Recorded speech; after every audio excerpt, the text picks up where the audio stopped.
Olá, eu sou Vanessa Paiva, junto com o professor André Rocha, eu trago a nossa aula de escrita acadêmica. Ela vai ser composta de duas partes.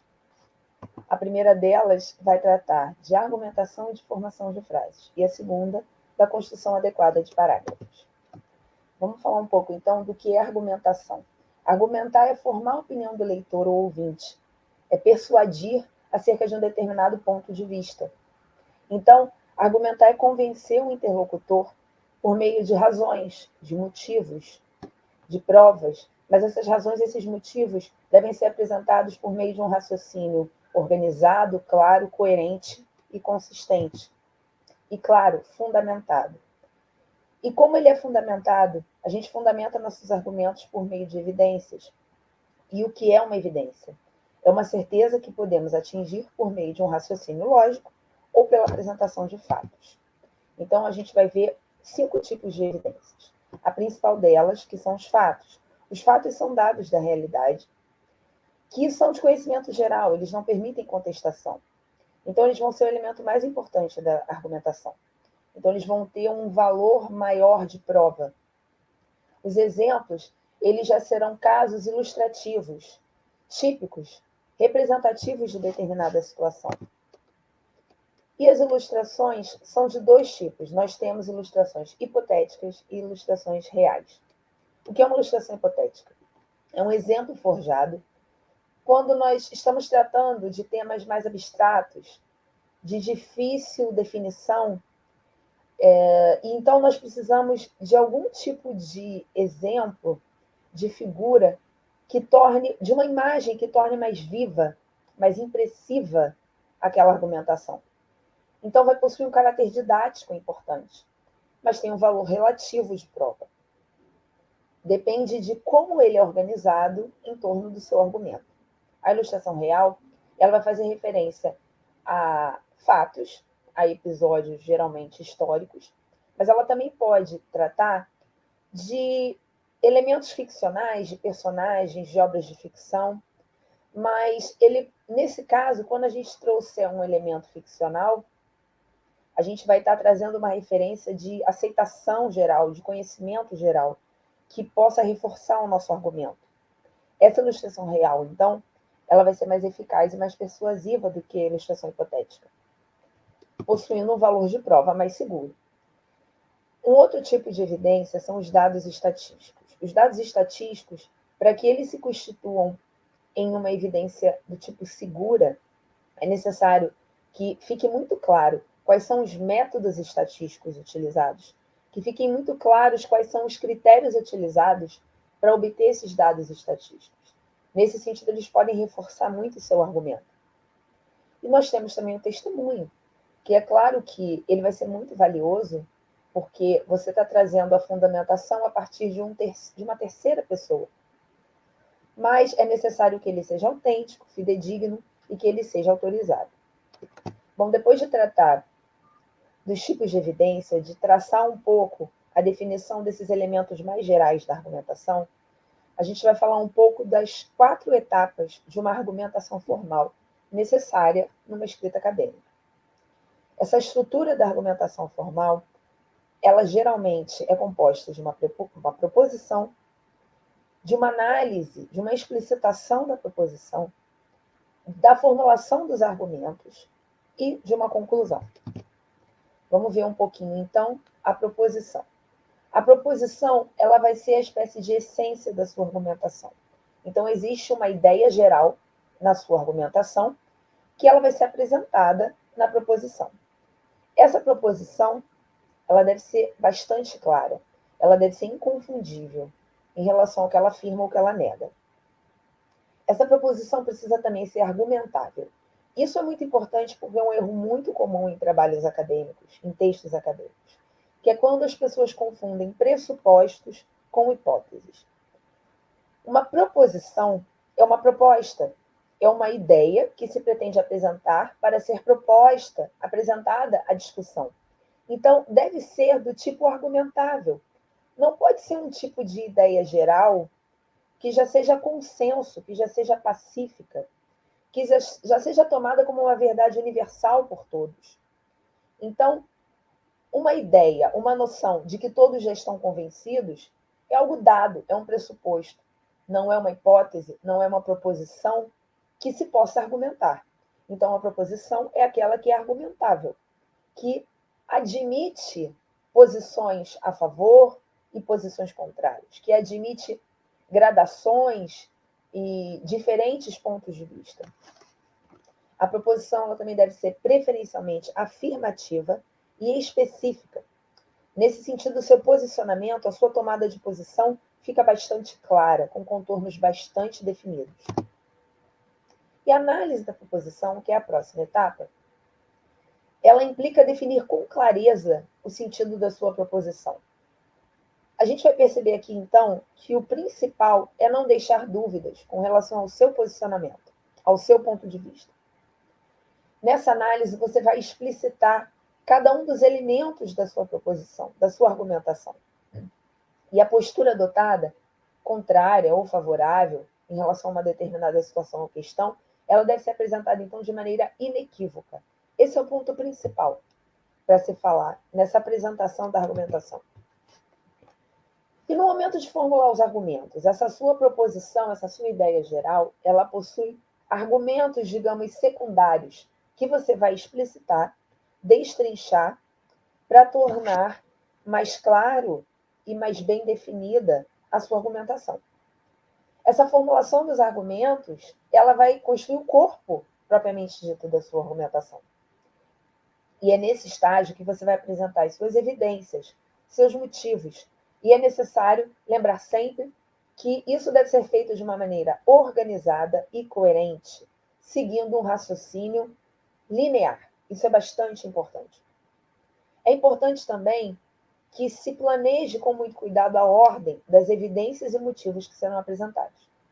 É interessante que você apresente as suas razões, os seus argumentos secundários, as suas evidências, numa ordem gradativa crescente, ou seja, das evidências mais frágeis até as evidências mais fortes, como se você culminasse em um argumento último que é de muito difícil contestação. Essa é uma ordem bastante interessante para construir a sua argumentação. Ainda na formulação dos argumentos, é importante tratar alguns pontos. É nesse momento que você vai trazer alguns recursos que vão reforçar o seu argumento. É interessante fazer comparações, lembrando que as comparações devem ser adequadas e bastante elucidativas. Elas devem servir para clarear, esclarecer o seu ponto de vista e não para tornar o seu raciocínio mais intrincado e mais confuso. Os testemunhos autorizados, as alusões históricas que devem ser pertinentes e fundamentadas, e mesmo anedotas ou ilustrações, todo tipo de recurso que você tiver, ele deve ser utilizado nesse momento, mas de maneira muito coerente e muito organizada. Também é interessante aqui reforçar os pontos principais, sempre retomar a essência da sua proposição. E uma coisa bastante importante, que vai demonstrar que você possui um amplo conhecimento do debate acerca do tema, que você possui uma ampla fundamentação, um amplo conhecimento sobre o tema, é quando você já antecipa as possíveis objeções que podem ser feitas ao seu ponto de vista. E você traz essas objeções, você aborda essas objeções e já traz a refutação a elas.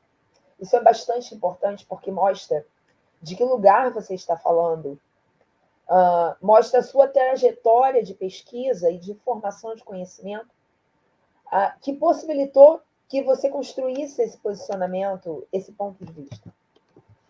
E a conclusão é bastante importante, pensar que ela não é um mero resumo, uma mera síntese, uma mera recapitulação dos seus argumentos.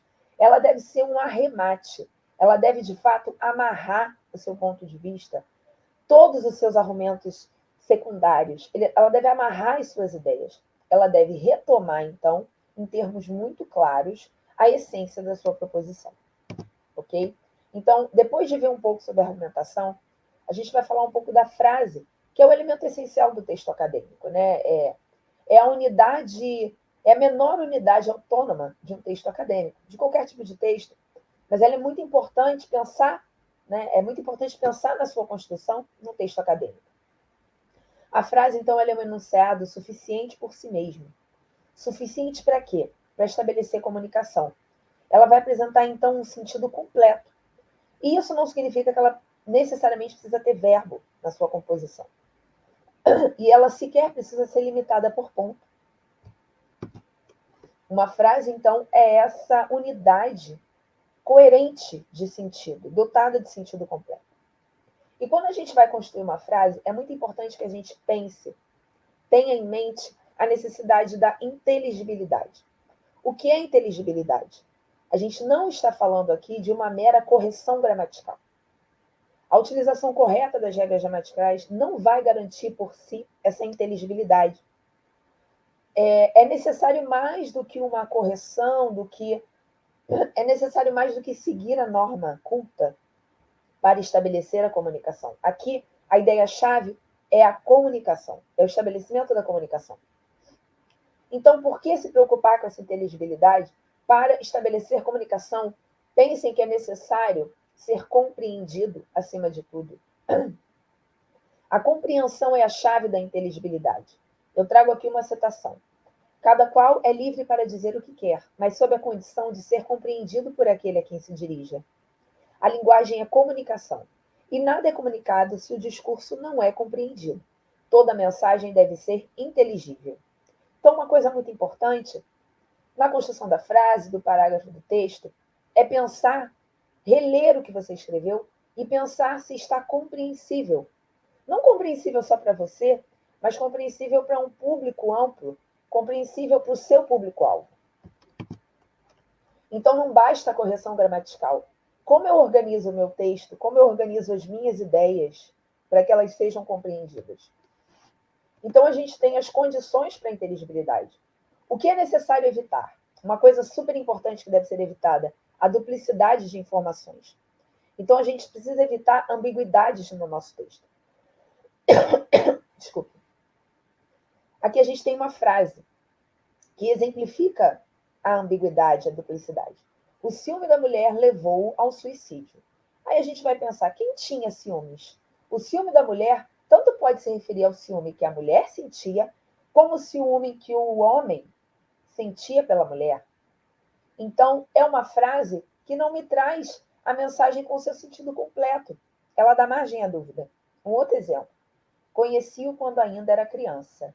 Conheci-o quando ainda criança. Quem era criança?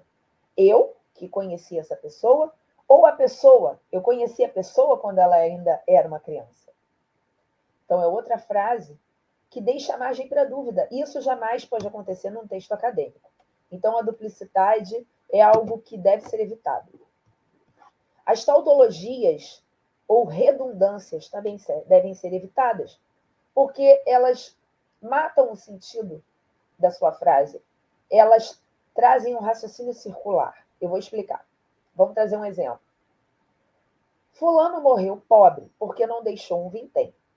Ora, eu não estou explicando por que ele morreu pobre. Ele morreu pobre porque ele não deixou dinheiro.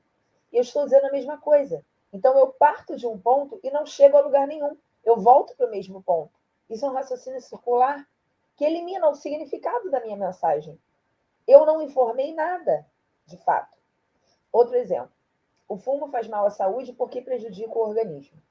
Ora, fazer mal à saúde e prejudicar o organismo é dizer a mesma coisa de maneiras diferentes, numa mesma frase. E isso não faz sentido. Os oculistas são mais competentes do que os oftalmologistas. Oculistas e oftalmologistas pertencem ao mesmo grupo. Isso torna a minha frase isenta de significado. Não há significado. E eu volto para o mesmo ponto de partida. Então, é muito importante evitar as redundâncias. E esse é um risco muito grande de se acontecer no texto acadêmico, quando nós perdemos o controle do que estamos escrevendo. Quando a gente não faz um roteiro detalhado, um esquema do que nós estamos escrevendo, e nós perdemos o rumo, a linha do nosso raciocínio, desculpa, é muito comum que você se perca nesse seu raciocínio se você não está ali mapeando o tempo todo de onde você partiu e onde você quer chegar. É muito comum que você acabe se repetindo e trazendo, então, ideias que geram redundância e que não levam para onde você quer chegar, não trazem para o leitor um ponto de chegada da sua argumentação. Então, é muito importante evitar repetições e redundâncias, tá? Incongruências semânticas, a gente tem alguns casos. É quando a gente constrói certas ideias no texto que impedem a construção de sentido. O primeiro caso é a contradição literal, uma contradição lógica literal, que é mais fácil da gente evitar e da gente identificar no texto, né? Porque ela é bem explícita. Por exemplo, os quadrúpedes são bípedes. Ou são quadrúpedes ou são bípedes, né? Esta mesa redonda é quadrada, ou a mesa é redonda ou ela é quadrada. Seus olhos azuis são negros, ou os olhos são azuis ou são negros. Esse tipo de construção, ela cabe muito para um texto literário, porque aqui ela vai trazer sentidos ocultos, sentidos figurados, uma construção de ideias e imagens que é mais complexa, mais abstrata, e não é o tipo de coisa, o tipo de mensagem que você vai desejar passar num texto acadêmico, que deve ser extremamente claro, que não deve deixar dúvidas. Então, essa contradição literal é até mais simples da gente evitar, mas é muito importante não perder isso de vista. O segundo caso, ele é um pouco mais complicado. É quando nós usamos de maneira inadequada as locuções de transição, ou quando não usamos essas partículas de transição, que são partículas que fazem a transição de sentido dentro de uma mesma frase. Por exemplo, um erro muito comum é com a locução posto que muita gente usa como uma locução explicativa, como uma locução que tivesse o mesmo significado de já que, de visto que, de porquê. E isto é um erro, porque posto que é uma locução de sentido concessivo. Ela indica embora, apesar que. Então, ela é muito usada de maneira incorreta, de maneira inadequada. Então, ela traz um sentido para a sua frase que não é aquele que você esperava, que você pretendia. Vamos dar um exemplo. A paz mundial tem estado constantemente ameaçada, posto que a humanidade se vê dividida por ideologias antagônicas.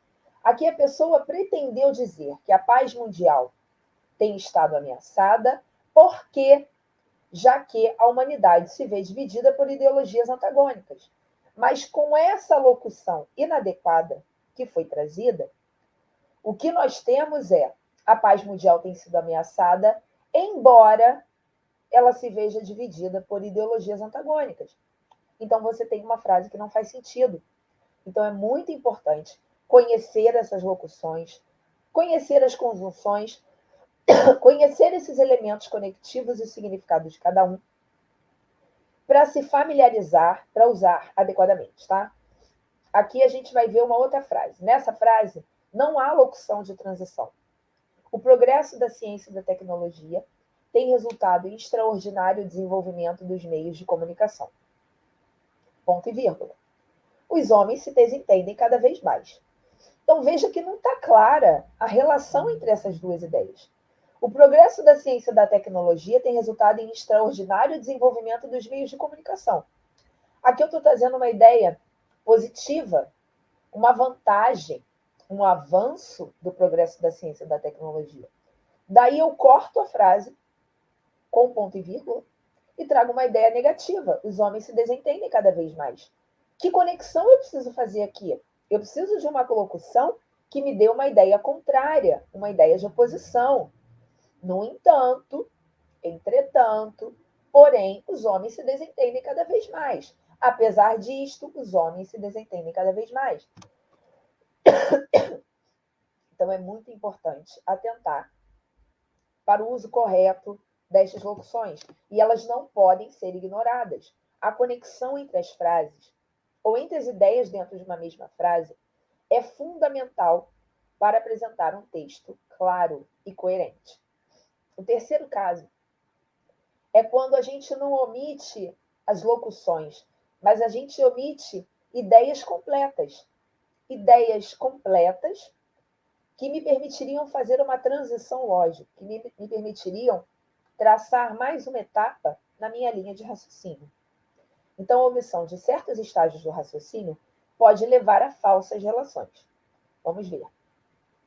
Verdadeira revolução na área dos transportes levou ao desenvolvimento de novas fontes de energia.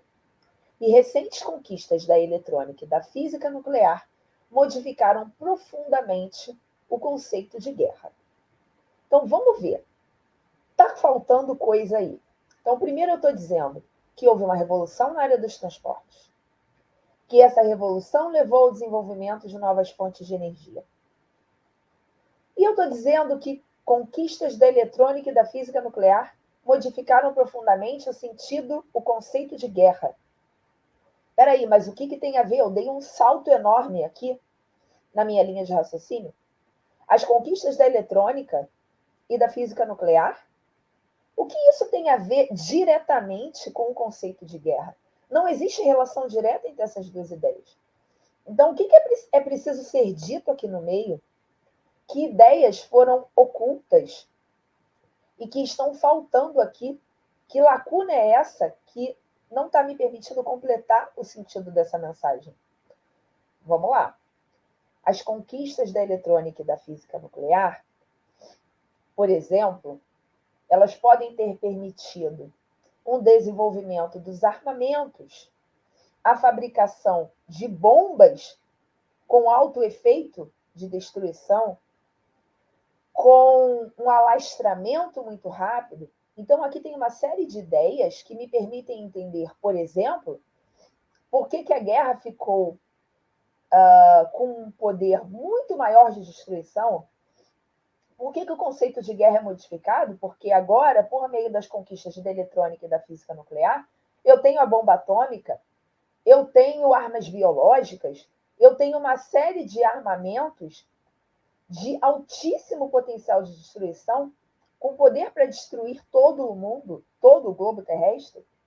Então, o conceito de guerra ele é ressignificado porque agora ela passa a ser uma guerra muito mais simbólica, porque se a guerra se concretizar, de fato eu posso ter a destruição de todo mundo. Isso modifica extremamente as relações entre as nações, entre os estados.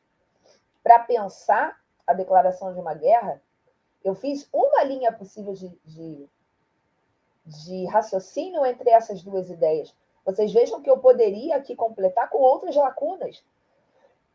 Então, não só a sua mensagem está incompleta, confusa, incompreensível, mas, além disso, ela está me dando margem para uma série de coisas no meio do caminho. Eu poderia completar essa lacuna com uma série de ideias e não necessariamente pode ser uma ideia que você endosse no seu raciocínio, na sua argumentação.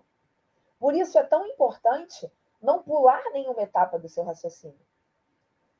Muitas vezes você pode ter uma ideia que você quer expressar no texto acadêmico, que ela já está tão clara para você, tão óbvia, que você acaba pulando essas etapas. Você acaba trazendo o ponto de partida e o ponto de chegada do raciocínio. E não para pensar que aquela ideia pode não ser óbvia para o seu interlocutor. E que mesmo que o seu interlocutor seja uma banca que vai avaliar o seu trabalho, ou o seu professor, ou o seu orientador, ou mesmo o público acadêmico, que compartilha dos seus conceitos, mesmo assim você não pode partir do princípio que alguma ideia é óbvia e que você não precisa traçar todas as etapas do seu raciocínio. Até porque você precisa mostrar como você chegou no seu posicionamento. Então, não se trata apenas da inteligibilidade e de tornar o texto compreensível.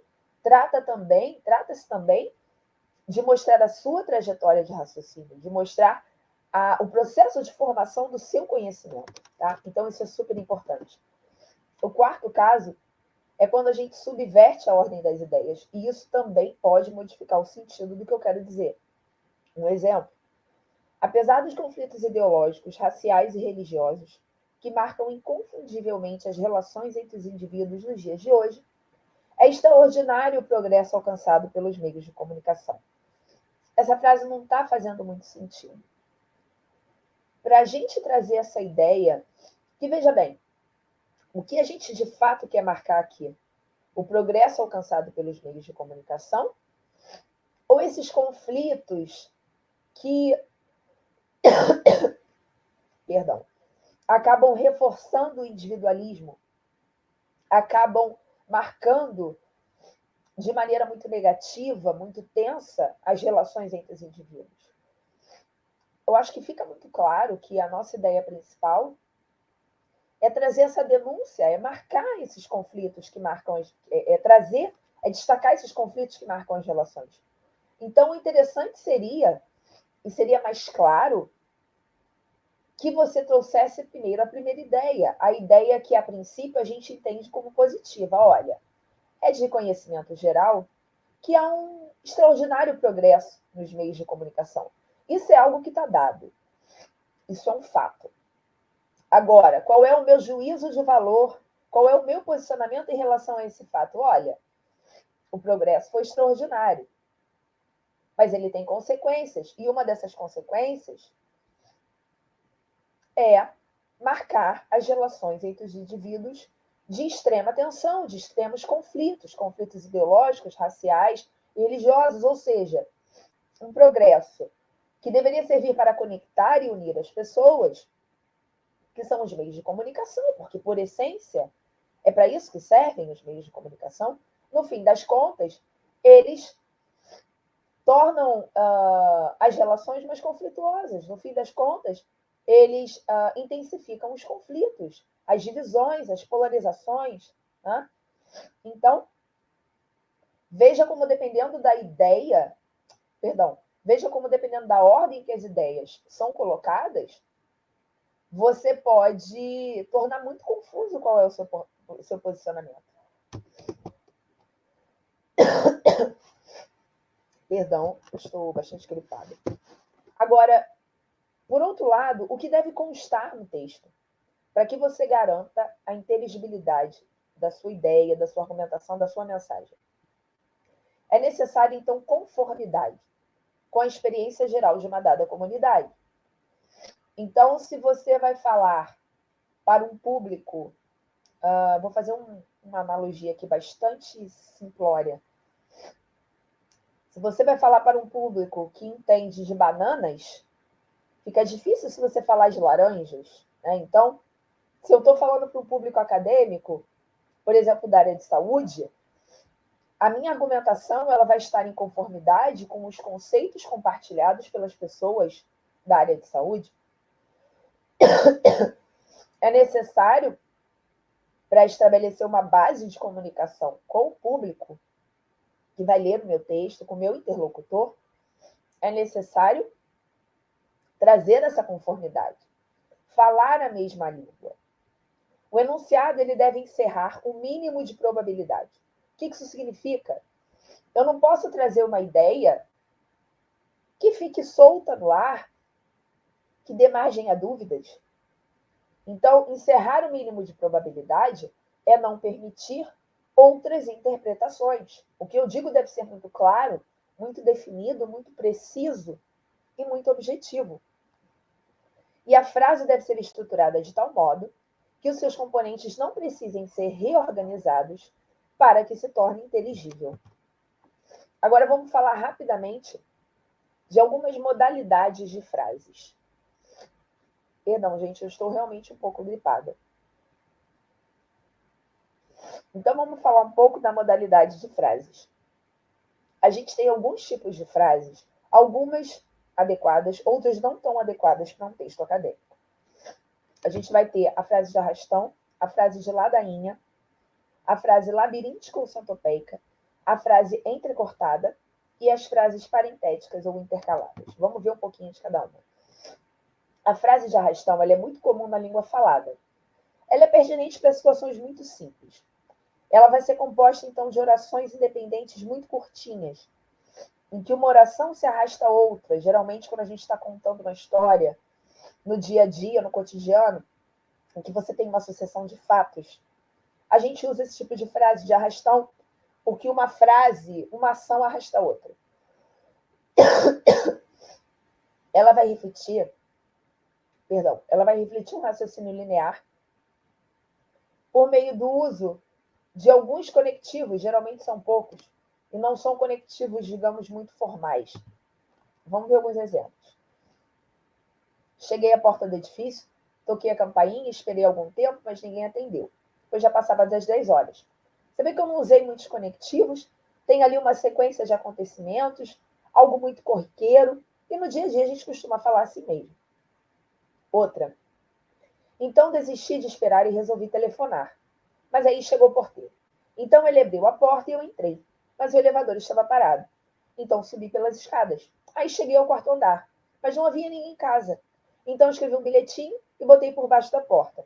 Mas aí chegou a empregada. Então eu perguntei a ela, Dona Maria está? Aí ela respondeu, não está, não, senhor. Você vê que no cotidiano a gente usa muito isso. Ah, e aí, não sei o quê. Aí eu fiz isso, aí eu fiz aquilo. E aí aconteceu isso. Daí chegou fulano.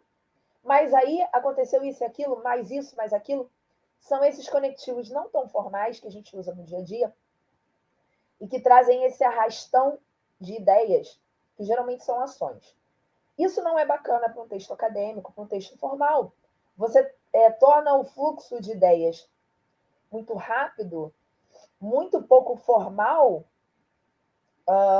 e não é adequado, né? Não é adequado, não é um fluxo de entendimento de ideias, não é um ritmo de escrita que seja adequado para a gente passar ideias mais complexas, como de um texto acadêmico, além de fato não ser muito adequado para situações formais. A frase de ladainha, ela vai ser uma variante da frase de arrastão. Geralmente ela tem um uso assim muito contínuo, muito abusivo da conjunção coordenativa e, que é uma conjunção que dá ideia de adição, né? Ela vai adicionando ideias. Ela vai ser eficaz como forma de expressão quando você tem ali mais de uma situação acontecendo ao mesmo tempo. Mas ela fica mais adequada num texto literário, né? Num contexto literário. Vamos ver aqui, por exemplo, um texto que é literário. Ele quer passar uma determinada atmosfera.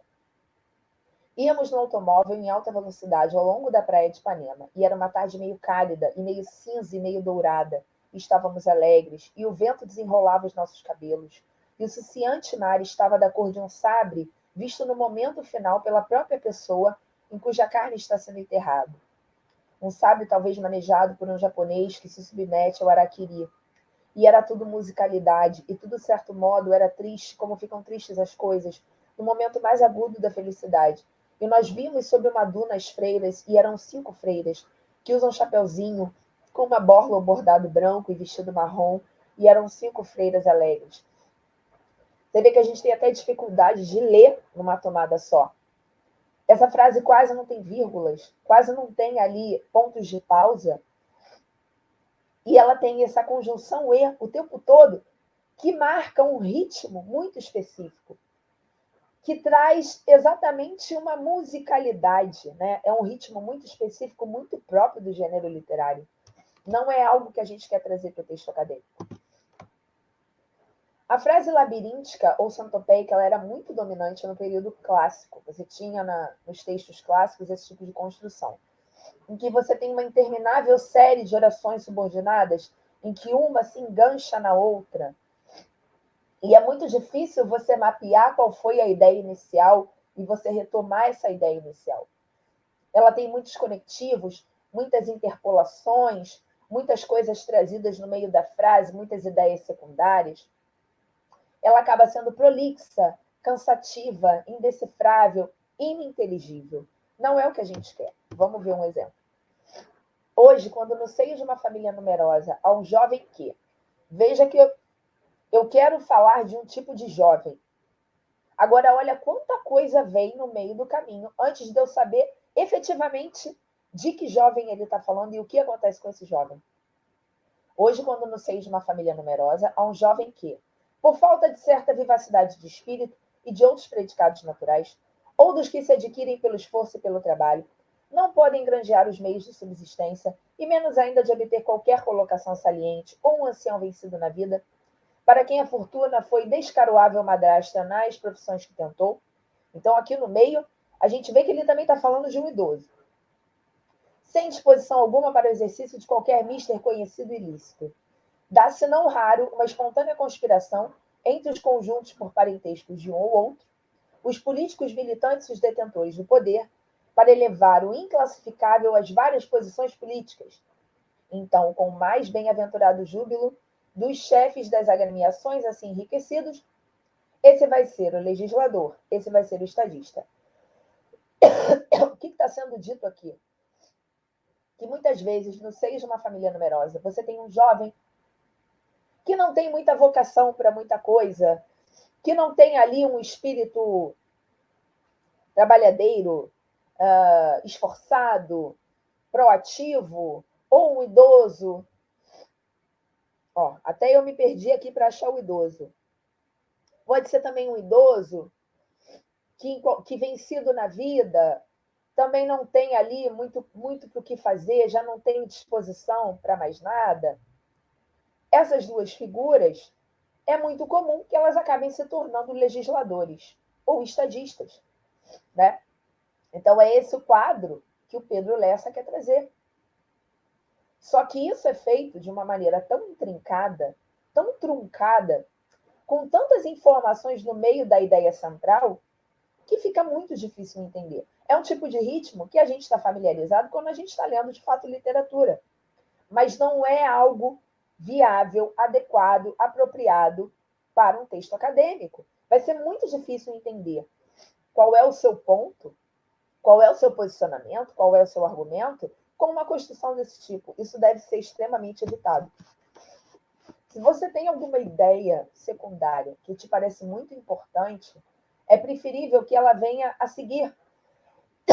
Então, você traz a sua ideia central numa frase, e aí você recomeça outra frase, e aí você fala, além disso, é necessário acrescentar também, é importante adicionar, é mais interessante colocar essas ideias secundárias que você considera importantes em outras frases. Vez ou outra, nós precisamos, de fato, trazer uma ideia que depende diretamente de ideias secundárias, e isso precisa estar na mesma frase. Mas isso deve ser feito da maneira mais clara, mais simples e mais moderada possível. E sempre que for possível construir a sua ideia, o seu raciocínio, com mais frases mais claras, mais separadas, é preferível. A frase intercortada, ela é mais curta, mais breve do que essas marcadas por subordinação.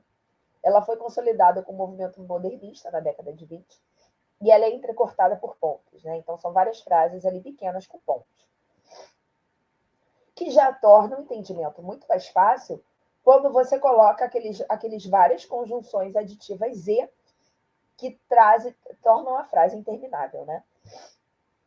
Perdão, gente. É ideal para quando não é necessário mostrar a coesão íntima entre as ideias, que foi aquilo que a gente falou.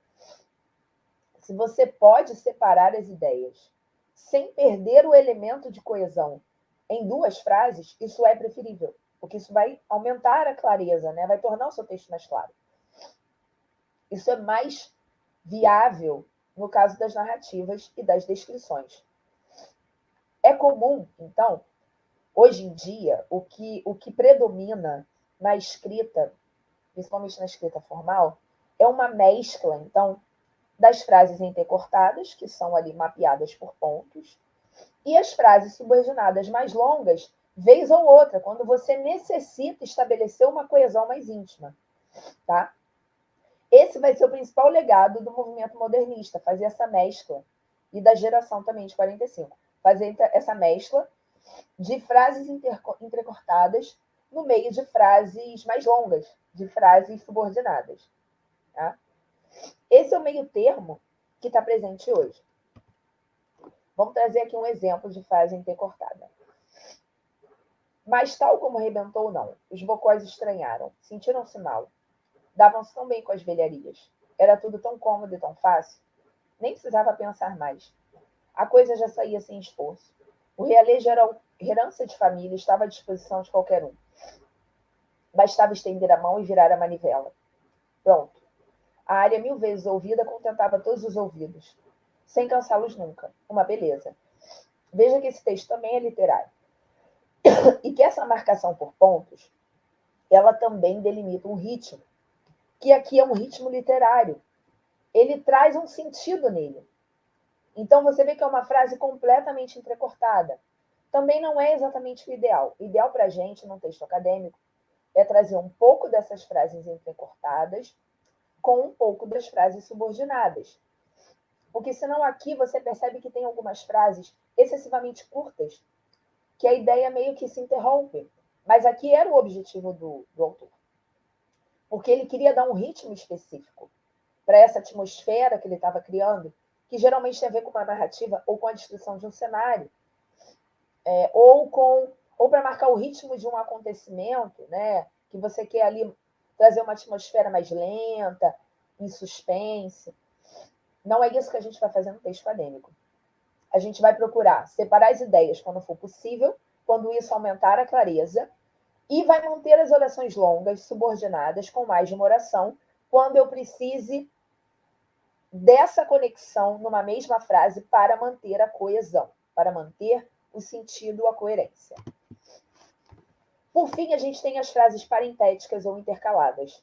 São frases comuns de a gente usar, porque são aquelas que a gente insere as informações que não necessariamente pertencem à sequência lógica.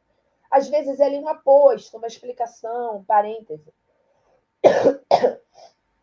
Elas podem trazer um segundo plano de raciocínio, na maioria das vezes para esclarecer alguma questão. Pode aparecer, então, entre travessões, entre parênteses e entre vírgulas. Elas vão intercalar ali uma explicação, alguma coisa ali que tem que ser dita, alguma ressalva. Ou, às vezes, elas vão trazer alguma citação importante, vão demarcar, por exemplo, por meio do travessão, a citação, a frase ou a ideia de uma outra pessoa, de um terceiro.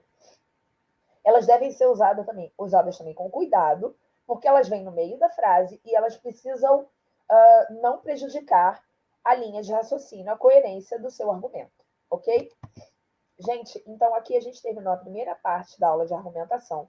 Se for necessário, pausem o vídeo, leiam com atenção todas as informações, leiam os textos para procurar entender o que está certo, o que está errado, o que deve ser evitado, que tipo de frase convém ou não. E se vocês tiverem qualquer dúvida, nós teremos o nosso encontro ao vivo para solucionar essas dúvidas, tá? Eu encontro vocês novamente na segunda parte da aula de argumentação, quando a gente vai falar da construção de parágrafos. Muito obrigada e até a próxima aula.